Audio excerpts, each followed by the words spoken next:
মহান আল্লাহ রাব্বুল আলামিন নবী মুহাম্মদ সাল্লাল্লাহু আলাইহি সাল্লামকে সতর্কতা হিসাবে বলেছেন যে আফাতাতমাউনা ইউমিনু লাকুম ওয়াকাদ কানা ফারীকুম মিনহুম ইয়াসমাউনা কালামাল্লাহ থুম্মা ইউহাররিফুনাহু মিন বা'দি মা আকালুহু ওয়া হুম ইয়ালামুন।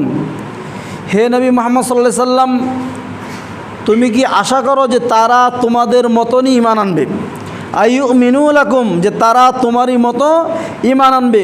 ওয়াকাদ কানা ফারীকুম মিনহুম ইয়াসমাউনা কালামাল্লাহ, অথচ তাদের এক গ্রুপ, এক দল তারা আল্লাহর কালামকে শ্রবণ করেছে, শুনেছে।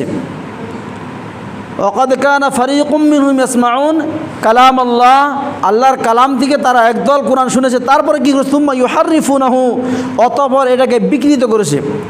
মিন বা'দি মা আকালুহু ওয়া হুম ইয়ালামুন, জেনে বুঝে তা বিকৃত করেছে, জেনে বুঝার পরে তারা বিকৃত করেছে। তারপর আল্লাহ রাব্বুল আলামিন আগে বলছেন ওয়াইদা লাকুল্লাযীনা আমানু ক্বালু আমান্না, অতঃপর তারা একে অপরের সাথে তানহাইতে সংগোপনে যখন মিলিত হয়, যখন তারা নবীর সামনে স্বাভাবিকভাবে মুমিনদের সাথে যখন মিলিত হয়, তখন তারা বলে ওয়াইদা লাকুল্লাযীনা আমানু ক্বালু আমান্না, যে আমরাও ঈমান এনেছি। যখন তারা তাদের সাথে দেখা করে ঈমানদার লোকের সাথে, ওয়াইদা লাকুল্লাযীনা আমানু ক্বালু আমান্না, যে আমরা, তোমরা যেরকম ঈমান, ওয়াইদা লাকুল্লাযীনা আমানু, যে যারা ঈমান এনেছে তাদের সাথে দেখা হয়, তখন তারা বলে আমরাও ঈমানদার হয়েছি, আমরাও ঈমান এনেছি। ওয়াইদা খলা বা'দুহুম, অতঃপর তারা তানহাইতে যখন একে অপরের বা'দুহুম ইলা বা'দিন, একে অপরের সঙ্গে যখন তারা মিলিত হয়, সাক্ষাৎ হয়, তখন তারা বলে, কি বলে? ইলা বা'দিন ক্বালু আতুহাদ্দিসুনাহুম, তখন তারা একে অপরকে বলে আতুহাদ্দিসুনাহুম, তোমরা কেন ব্যাখ্যা করো? অর্থাৎ মুহাম্মদ সাল্লাল্লাহু আলাইহি ওয়াসাল্লাম তারা বলে যে আমরা ঈমান এনেছি, এটা তোমরা কেন বলো? আর তোমাদের কাছে যে বিধান নাজিল হয়েছে তাদের সামনে কেন প্রকাশ করো? ফাতাহাল্লাহু আলাইকুম, তোমাদের উপর আল্লাহ যা অবতীর্ণ করেছেন, তোমাদের উপর আল্লাহ রাব্বুল আলামিন যা স্পষ্ট করে দিয়েছেন, সেটা তোমরা কেন ব্যাখ্যা করো? লিইউহাজ্জুকুম বিহি ইনদা রাব্বিকুম, এটাই তোমাদের সামনে তারা কি করবে? আল্লাহর সামনে দলিল হিসেবে তারা পেশ করবে। এই জন্য তোমরা তাদের সামনে সব ব্যাখ্যা করো না। আফালা তাআকিলুন, তোমরা কি বুঝো না? আমি একটা আলোচনা করেছি গত কয়েক জুমা ধরে, যে আমাদের আলোচনা হলো যে মানুষের অন্তর, যত কিছু চিন্তা ভাবনা হয় অন্তর থেকে, অন্তর সুস্থ মানুষ সুস্থ, অন্তর অসুস্থ মানুষ অসুস্থ। দেখবেন যে মানুষের অনেক সময় টেনশন হয়ে যায়, এমন টেনশন, আর চিন্তা ভাবনা করতে করতে আর মাথায় আর কোনো কাম করে না। এজন্যই বলা হয়েছে যে লা হাওলা ওয়ালা কুওয়াতা ইল্লা বিল্লাহ, এটা 99টি রোগের ওষুধ। আর সবথেকে দুর্বল যেটা রোগ মানুষের হয়ে থাকে সেটা হলো চিন্তার রোগ। এই চিন্তার রোগের ওষুধ হলো লা হাওলা ওয়ালা কুওয়াতা ইল্লা বিল্লাহ। তো অন্তরসমূহ আল্লাহ রাব্বুল আলামিন তৈরি করেছেন। আমাদের অন্তর যদি ঠিক হয় সবই ঠিক, অন্তর খারাপ সবই খারাপ। আল্লাহ বলছেন কুল মা কানা আদুওয়াল লিজিবরিল, হে নবী আপনি বলে দেন, মান কানা আদুওয়াল লিজিবরিল, যে জিবরাইলের যারা দুশমন, মান কানা আদুউল লিল্লাহ, যে আল্লাহর বিরুদ্ধে, আল্লাহর জন্য জিবরাইল যে দুশমন হবে, ফাইন্নাহু নাজ্জালাহু আলা কলবিক, ফাইন্নাহু নাজ্জালাহু আলা কলবিক, যে তোমার অন্তরে যা কুরআন অবতীর্ণ হয়েছে, বিইذনিল্লাহ, ফাইন্নাহু নাজ্জালা আলা কলবিকা বিইذনিল্লাহ, আল্লাহর ইচ্ছায়, মুসাদ্দিকাল লিমা বাইনা ইয়াদাইহি, সেটা মুসাদ্দিকাল লিমা বাইনা ইয়াদাইহি, এটা কি সত্যতা প্রমাণ করে, হুদাউ ওয়া বুশরা, এবং হিদায়াতপ্রাপ্ত, বুশরা লিল মুমিনিন, মুমিনদের জন্য হিদায়াতপ্রাপ্ত। এবার আসেন এই আয়াতের ব্যাখ্যায় বলা হয়েছে নবী মুহাম্মদ সাল্লাল্লাহু আলাইহি সাল্লামকে নিয়ে ইহুদিরা তারা একটা মিটিং করলো। তারা বলল যে হে নবী, আমাদের কিছু প্রশ্ন রয়েছে, আর এই প্রশ্নগুলো আপনাকে ছাড়া কেউ উত্তর দিতে পারবে না, যারা নবী তারাই শুধু উত্তর দিতে পারবে। তো যাই হোক, যখন নবী মুহাম্মদ সাল্লাল্লাহু আলাইহি সাল্লামকে একে একে প্রশ্ন করা হলো, নবী মুহাম্মদ সাল্লাল্লাহু আলাইহি সাল্লাম প্রতিটা প্রশ্নের উত্তর দিয়েছেন, তারা হ্যাঁ হ্যাঁ বলছে। এরকম বলার পরে তখন জিবরাইল সম্বন্ধে জিজ্ঞেস করা হলো, জিবরাইল এটা কেমন? জিবরাইল আমার বন্ধু, এবং শুধু আমার না, যত নবী এসেছেন সমস্ত নবীর বন্ধু, বলেন সুবহানাল্লাহ। সমস্ত নবীদের বন্ধু হলো জিবরাইল আলাইহিস সালাম। সবার কাছে আল্লাহ রাব্বুল আলামিনের পয়গমকে তিনি নিয়ে গেছেন। তখন ইহুদিরা বলতে লাগলো, না না, তাহলে আমরা ঈমান আনবো না। তার আগে মুহাম্মদ সাল্লাল্লাহু আলাইহি ওয়াসাল্লাম বলেছিলেন যে আমি যদি তোমাদের যে কথাগুলি আমি যে ব্যাখ্যা করে তোমরা ইসলাম কবুল করবে, তার বলছে হ্যাঁ ইসলাম কবুল করব। নবী মুহাম্মদ সাল্লাল্লাহু আলাইহি ওয়াসাল্লাম যখন সবই ব্যাখ্যা করে বললেন, তখন তারা এই আলোচনা হওয়ার পর যখন জিবরাইল সম্বন্ধে আলোচনা হলো, তখন তারা বলে ফেললো জিবরাইল তো আমাদের দুশমন, আদু আল্লি জিবরিল, যে জিবরিল আমাদের জন্য দুশমন। তখন এই আয়াতটি অবতীর্ণ হয়। বলে নাউজুবিল্লাহ।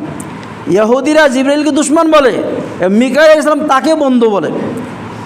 যে জিবরাইল আলাইহিস সালাম শুরু থেকে শেষ পর্যন্ত কোরআন অবতীর্ণ হয়, তিনি এই কোরআনকে নিয়ে আসেন, যা মুহাম্মদ সাল্লাল্লাহু আলাইহি ওয়াসাল্লামের অন্তরে নাজিল হয়েছে। অন্তরসমূহ আল্লাহ রাব্বুল আলামিন পরিবর্তন করেন। তার আয়াত হলো সূরা তাওবার, সরাফাল্লাহু কুলুবাহুম, আল্লাহ তাআলা তাদের অন্তরকে ফিরিয়ে দিয়েছেন। মানুষ এক সময় ভালো থাকে, তার অন্তর যখন ভালো হয়ে যায়, সে যখন ভালো হতে লাগে, ভালো ভালো আমল করে, আল্লাহ রাব্বুল আলামিন তাকে ভালো করে দেন। আপনার অন্তর আপনি যেরকম ব্যবহার করবেন সেরকম ব্যবহার হবে। আপনার অন্তর এমন আল্লাহ রাব্বুল আলামিন বানিয়েছেন যে দুনিয়ার সব যত খারাপ কাম রয়েছে এই অন্তর থেকে শুরু হয়, আবার যত ভালো আমল যত ভালো কাম রয়েছে এই অন্তর থেকে শুরু হয়। রাসূলুল্লাহ সাল্লাল্লাহু আলাইহি ওয়াসাল্লাম বলেছেন যে ইন্নাল্লাহা লা ইয়ানজুরু ইলা সুওয়ারিকুম ওয়া আমওয়ালিকুম, নিশ্চয় আল্লাহ রাব্বুল আলামিন মানুষের দিকে তাকান না, দেখেন না। লা ইয়ানজুর, মানুষের দিকে তাকান না। এর সামনে কুরবানি আছে, এই কুরবানির জন্য একটা লা ইয়ানজুরু ইলা সুওয়ারিকুম ওয়া আমওয়ালিকুম, যে তোমাদের সূরত এবং তোমাদের মালকে আল্লাহ রাব্বুল আলামিন দেখেন না।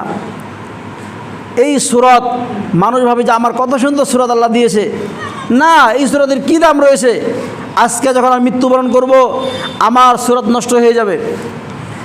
তারপর বলছেন যে ইন্নাল্লাহা লা ইয়ানজুরু ইলা সুওয়ারিকুম ওয়া আমওয়ালিকুম, আর আপনার মালকে আল্লাহ রাব্বুল আলামিন দেখেন না।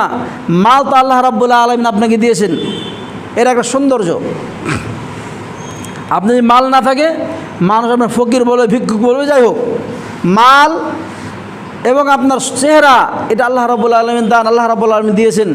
কিন্তু আল্লাহ রাব্বুল আলামিন এসব দেখেন না। দেখেন কি, ওয়ালাকিন ইয়ানজুরু ইলা কুলুবিকুম ওয়া আমালিকুম, আল্লাহ রাব্বুল আলামিন যেটা দেখেন সেটা হলো কুলুবিকুম, তোমাদের অন্তরসমূহ দেখেন, ওয়া আমালিকুম, তোমাদের আমল দেখেন, আমল কীরকম আমল করি। আল্লাহ রাব্বুল আলামিন আমাদের আমল দেখেন, সূরত দেখেন না, এবং অন্তরসমূহ দেখেন। আমি আপনাকে 10 টাকা দান করলাম, আমার অন্তরে কী রয়েছে আল্লাহ রাব্বুল আলামিন ভালো জানেন। আমার অন্তর যদি ভাবে যে আমি 10 টাকা দান করলাম, সে সন্তুষ্ট হবে, পাড়ার লোক সন্তুষ্ট হবে, মানুষ জানবে যে অমুক জন ব্যক্তি 10 টাকা দান করেছে, অমুক ব্যক্তি 1000 টাকা দান করলো, এটা জানলো, আপনার অন্তর কিন্তু জানানি দিবে। এই জন্য আল্লাহ রাব্বুল আলামিন মানুষের ধন দৌলত চেহারা এটা আল্লাহ রাব্বুল আলামিন দেখেন না। দেখেন কি, তাদের অন্তরসমূহ দেখেন এবং তাদের আমল দেখেন। তো যাই হোক, আল্লাহ রাব্বুল আলামিন আমাদের অন্তর দিয়েছেন, অন্তরকে সৎ আমল করতে হবে, অন্তরকে ভালো করতে হবে, অন্তরকে সাফাই করতে হবে। কত জমার আগে জমা বলেছিলাম যে আল্লাহ রাব্বুল আলামিন মানুষের অন্তরে মোহর মেরে দেন, খতামাল্লাহু আলা কুলুবিহিম, আল্লাহ রাব্বুল আলামিন মানুষের অন্তর মোহর মেরে দেন। এটা কি আল্লাহর ভুল? নাউজুবিল্লাহ। আল্লাহ রাব্বুল আলামিন তার কয়েকটা আয়াত আগেই বলেছেন যে ইমানদার ব্যক্তি তারাই হবে। তারপর বলেছেন যারা অস্বীকার করে, ইন্নাল্লাযীনা কাফারু সাওয়াউন আলাইহিম, যারা কুফরি করে তাদের জন্য সমান সমান। আপনি তাদের ডর দেখান না দেখান, আপনি তাদের আলোচনা করেন না করেন, কোনো লাভ নাই। আনযারতাহুম আম লাম তুনজিরহুম, আপনি তাদেরকে ভয় দেখান না দেখান, তাদের জন্য সমান সমান, সাওয়াউন আলাইহিম, তাদের জন্য সমান সমান। তারপরে আল্লাহ রাব্বুল আলামিন বলছেন যে খতামাল্লাহু আলা কুলুবিহিম, যারা এরকম হবে যে আগে তো ঈমান আনলোই না, কুফরি করলো, তারপরে কোনো ভয় ভাবনা কোনো কিছু নাই তার ভিতরে, তার অন্তরে কোনো ডর নাই, তখন আল্লাহ রাব্বুল আলামিন বলছেন খতামাল্লাহু আলা কুলুবিহিম, তাদের অন্তরে আল্লাহ রাব্বুল আলামিন মোহর মেরে দিলেন। মোহর কেমন? আমি বলেছিলাম তখনই যে একটা বোতল, সে বোতল যদি আমি তার সে মুখা যেটা থাকে, এই মুখাটা যদি বন্ধ করে দেই, আপনি দুধ ঘি যাই ঢালবেন ওর ভিতরে যাবে না। আপনার অন্তর যখন ব্রেক হয়ে থাকবে, অন্তর যখন বন্ধ হয়ে থাকবে, ভালো ভালো জিনিস আপনার ভিতরে ঢুকবে না। আমি যতই ভালো জিনিস ঢালি, আপনার ভিতরে সে ভালো জিনিস প্রবেশ করবে না। অনুরূপভাবে আর যে অন্তর ভালো থাকে আপনার, আমি যা বলবো তা আপনার অন্তরে সেটা নিবে। আল্লাহ রাব্বুল আলামিন সূরা আনফালের মধ্যে বলছেন, যখন কুরআনকে তিলাওয়াত করা হয় তখন তার অন্তর কি হয়? কেঁপে ওঠে, অন্তর ভয় পায়, তাদের ঈমানকে বৃদ্ধি করে। বলেন সুবহানাল্লাহ। যাদের অন্তর কুরআন শোনার পর আল্লাহ রাব্বুল আলামিন স্মরণ যখন হয়, জিকির হয়, ওয়াইদা তুলিয়াত আলাইহিম যাদাতুহুম ঈমানা, যখন কুরআনকে তিলাওয়াত করা হয় তাদের অন্তর কি? যাদাতুহুম ঈমানা, ঈমান বৃদ্ধি পায়। ইমাম বুখারী রাহিমাহুল্লাহ এই ঈমানকে বৃদ্ধি নিয়ে আলোচনা করেছেন যে মানুষের ঈমান বাড়তি হয়, ঘাটতি হয়। আর ঈমান কোথায়? আপনার অন্তরে থাকে। রাসূলুল্লাহ সাল্লাল্লাহু আলাইহি ওয়াসাল্লাম বলেছেন, কোনো বান্দার ঈমান তার অন্তরে খারদালিন, সরষার দানা পরিমাণ যদি একটা ঈমান থাকে, সে ব্যক্তি জান্নাত একদিন যাবেই। জাহান্নাম খাটার পর আল্লাহ রাব্বুল আলামিন তাকে জান্নাতবাসী করবেন। এক দানা পরিমাণ যদি তার অন্তরে, সরষার দানা পরিমাণ যদি তার অন্তরে ঈমান রয়েছে, সে জান্নাতে প্রবেশ করবে। আর যদি না থাকে, আপনি যদি আগেই বেঈমান হয়ে যান, এমন এমন আমল রয়েছে যে আমল করার সাথে সাথে আপনার উজু যেরকম ভেঙে যায়, ওরকম ঈমানও ভেঙে যায়। আমরা যেরকম কালেমা পড়তে থাকি, আশহাদু আল্লা ইলাহা ইল্লাল্লাহ, আপনি ঈমানদার হলেন, অন্তরে আপনি সেটা বললেন যে আমি অন্তর থেকে মেনে নিলাম, এটার নাম হলো ঈমান। অন্তর থেকে বিশ্বাস করতে হবে। তাসদীক বিল জানান ওয়া আমাল বিল আরকান, আপনার অন্তরসমূহ আগে তাসদীক, এটাকে অ্যাকসেপ্ট করতে হবে, অন্তরে নিতে হবে। দ্বিতীয় আপনার আমল করতে হবে, আমল করার পর আপনি ঈমানদার, নচেত ঈমানদার না। আমরা একটা বড় একটা কাহিনী হয়তো আপনারা শুনেছেন বা জানেন কি জানেন না আল্লাহ জানে।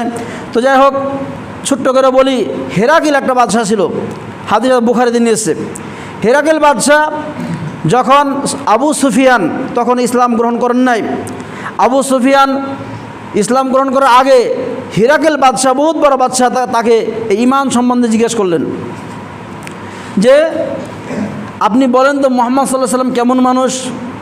তখন আবু সুফিয়ান বলছেন যে আমার যদি এই ভয় না হতো যে মানুষ আমাকে মিথ্যাবাদী বলবে, তাহলে আজকে আমি মিথ্যা কথা বলতাম। তাহলে চিন্তা করেন যে কাফের হয়েও মিথ্যা কথা ভয় করে। আপনি দেখবেন যেখানেই যান, দুনিয়ার যে প্রান্তেই যান, মিথ্যা কথাকে সবাই ঘৃণা করে, মিথ্যা বলা যাবে না। তো যাই হোক, হিরাকেল বাদশাহ যখন প্রশ্ন করলো আবু সুফিয়ানকে যে নবী কেমন হয় তুমি বলো তো, তোমাদের সাথে কেমন কেমন হয়? তো যাই হোক, নবী সাল্লাল্লাহু আলাইহি ওয়াসাল্লামের যে আচরণ, যে ব্যবহার, যুদ্ধসমূহ সমস্ত কিছু বর্ণনা করা হলো যে এরকম এরকম হয়, এরকম এরকম হয়। হিরাকেল খালি মাথা ঝুঁকাচ্ছে আর বলছে হ্যাঁ ঠিকই আছে। লাস্ট বলল হিরাকেল বাদশাহ, নবী এরকমই হয়, আমি এই নবীর প্রতি ঈমান আনলাম। মানে সুবহানাল্লাহ, আমি এই নবীর প্রতি ঈমান আনলাম যে নবী এরকমই হয়। অন্তর থেকে মেনে নিল, মুখ দিয়েও বলল। ইকরার বিল লিসান, তাসদীক বিল জানান ওয়া আমাল বিল আরকান, তিনটা জিনিস। তো হিরাকেল বাদশাহ সে মুখ দিয়ে কিন্তু বলে ফেললো যে আমি এই নবীকে বিশ্বাস করি, নবী এরকম হয়, নবীকে আমি মানলাম। আর মুখ দিয়ে বলার সাথে অন্তরও সেটাকে তাসদীক বিল জানান, অন্তর দিয়ে সেটাকে পুরাপুরি পাকাভাবে যে নবী এরকমই হয় পুরাপুরি বিশ্বাস করলো। তো যাই হোক, হিরাকেল বাদশাহ সমস্ত মানুষকে একত্রিত করলো, এক জায়গায় করলো। তার প্রজা যারা ছিল, সমস্ত নেতা বাহিনী যা ছিল সমস্ত এক জায়গায় করলো। সবাইকে দুটা গেট করা হলো। ধরেন এই মসজিদের একটা গেট রয়েছে, বাইরে একটা গেট আছে। অনুরূপভাবে দুই গেটকে, এই গেটকে খোলা রাখা হয়েছে, আর বাইরের যে গেট সেই গেট বন্ধ আছে। তো হিরাকেল বাদশাহ সবাইকে প্রস্তাব দিল যে আমি যদি একটা কথা বলি তোমরা মানবা কি? বলছে হ্যাঁ মানবো। ও তো রাজা, যা বলবে তাই মানবে। তো যাই হোক, হিরাকেল বাদশাহ সবাইকে বলল, দেখো মুহাম্মদ সাল্লাল্লাহু আলাইহি ওয়াসাল্লাম এরকম এরকম মানুষ, তাকে আমি নবী হিসেবে গ্রহণ করেছি, তোমরাও তাকে নবী হিসেবে গ্রহণ করো। মানে সুবহানাল্লাহ, প্রস্তাব দিল কিন্তু যে তোমরা তাকে নবী হিসেবে গ্রহণ করো। সবাইকে যখন বলা হলো, বলার সাথে সাথেই যারা প্রজা ছিল সবাই উঠে দৌড় মারলো। দৌড় মারার পরে বাইরে তো গেট লাগা আছে, যেতে পারলো না, পালাতে পারলো না।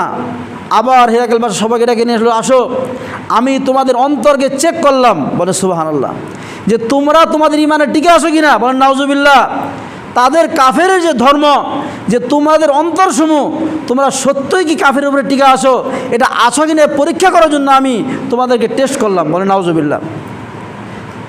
হিরাকেল বাদশাহ প্রস্তাব দিল কি, তোমাদের ধর্ম টিকে আছো কিনা। প্রথম কি করলো, আমি নাবিকে মানি, তোমরাও নাবিকে মানো। সবাই যখন দৌড় বাড়লো, তাদের বললো তোমাদের অন্তরসমূহ ঠিক আছে কিনা, এটা আমি পরীক্ষা করার জন্য তোমাদেরকে আমি কথা বললাম। তো যাই হোক, হিরাকেল বাদশাহ, আমরা যারা মুসলমান দাবি করি, আমরা যারা ইমানদার দাবি করি, বাস্তবে যদি আমল না করি, তিনটা জিনিস আপনাকে থাকতে হবে। একটা হলো অন্তর দিয়ে বলতে হবে, মুখ দিয়ে বলতে হবে, অন্তর দিয়ে তাসদিক একবারে দৃঢ় বিশ্বাস স্থাপন করতে হবে। তৃতীয়ত আপনাকে আমল করতে হবে। আমাল বিল জাওয়ারিহ, অঙ্গসমূহ দিয়ে নামাজ, হজ, যাকাত যা রয়েছে সমস্ত কিছু আপনাকে পালন করতে হবে। এর নাম হলো ঈমান। প্রথম কি, আপনার অন্তরে মানলো, অন্তরে মানার পর হিরাকেল বাদশা অন্তরে মেনেছিল এবং মুখেও বলেছিল, বাস্তবে আমল করেনি। আর আমরা কিন্তু মুসলমান সেই ওই একই জায়গায় রয়েছি। তিনটা জিনিস আমাদের ভিতরে না থাকে, আমাদের ঈমান থাকবে না। অন্তরে তো থাকতে হবে ঈমান, মুখ দিয়েও বলতে হবে। 3 নম্বর, আপনাকে বাস্তবায়ন করতে হবে। নামাজ, যত রকম আমল রয়েছে এই আমল সমূহ দিয়ে আপনাকে বিশ্বাস করতে হবে। এবার আসেন, আজকে আমরা অন্তরসমূহ কীভাবে ব্যবহার করছি, অন্তরসমূহ কীভাবে ভালোর দিকে আনবো। অন্তরসমূহ টাইম প্রায় শেষ হতে চলছে। অন্তরসমূহ আমাদেরকে আল্লাহর দিকে কেমন করে ঝোঁকাতে হবে, সামনে জমা ইনশাআল্লাহ আলোচনা হবে। আল্লাহ বলছেন, অমিনান নাসি মান ইয়াত্তাখিযু মিন দুনিল্লাহ